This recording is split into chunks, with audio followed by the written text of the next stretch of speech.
પોતાના પાક નુકસાની જમીન ધોવાના ફોર્મ લઈને ત્યાંના પ્રાંત અધિકારી પાસે ખેતીવાડી અધિકારી પાસે રજૂ કર્યા હતા અને માગણી કરી હતી. અમને 1 મહિનો જેવો થવા આવ્યો, તેમ છતાં હજી સુધી પાક નુકસાની કે જમીન ધોવાનું વળતર નથી આપ્યું, ઘરવખરી નથી આપી, પશુઓના મોતની સહાય નથી આપી. એના સ્વરૂપે બધા આવેદનપત્ર આપ્યું હતું.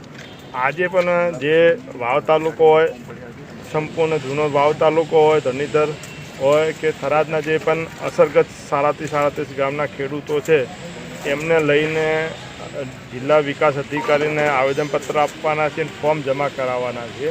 કે અમને અમારું 1 મહિનાને 5 દિવસ થયા છે. આજે મતલબ 35-36 દિવસ થઈ ગયા, પણ હજી પણ સરકાર નિંદ્રામાં છે.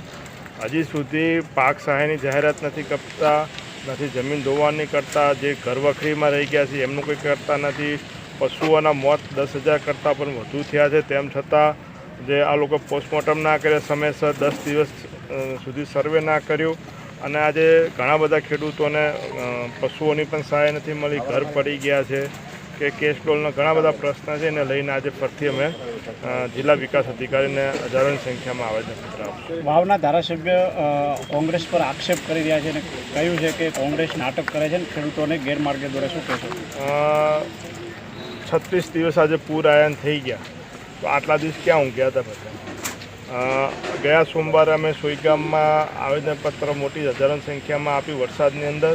ત્યાર પછી લોકો જાગ્યા.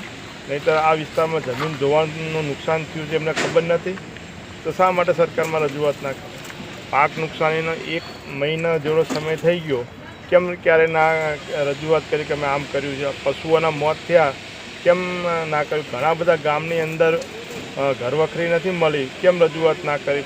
તો આ તો સરકારને કરવાનું હોય. સરકાર ભગવાન કહેવાય. અમે તો વિપક્ષમાં છીએ, લોકોનો અવાજ સરકાર સુધી પહોંચાડીએ છીએ. પણ ચાલુ સત્તામાં બેઠેલા માત્ર વાતો કરે. આજે ના એમના કહેવાથી નહીં આવે ખેડૂત. જેને અસરગ્રસ્ત છે, નુકસાન છે, એ તો આવવાના જ છે બધા.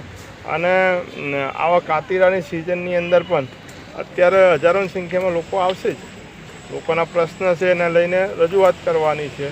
અને અમે પહેલાં પણ કીધું, સરકાર નહીં આપે કોર્ટમાં જવું પડશે તો કોર્ટમાં અમે લોકો જઈશું.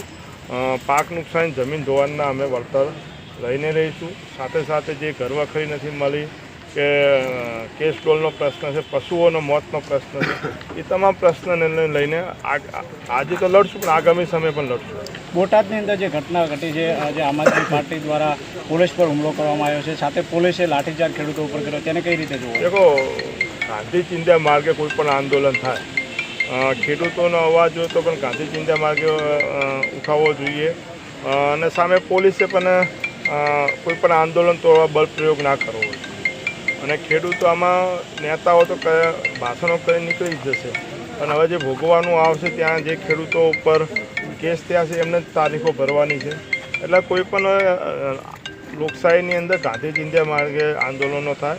અને આજે અમે પણ ગાંધી ચિંધ્યા માર્ગે કરીએ છીએ, પણ તેમ છતાં આજે પણ તમે અહીંયા દેખો છો, પોલીસ બળ ખડ કરી દેવામાં આવ્યું છે. લોકોને તમે સહાય આપી હોત તો તમારે ક્યાં અહીંયા આવવાની જરૂર? Thank you.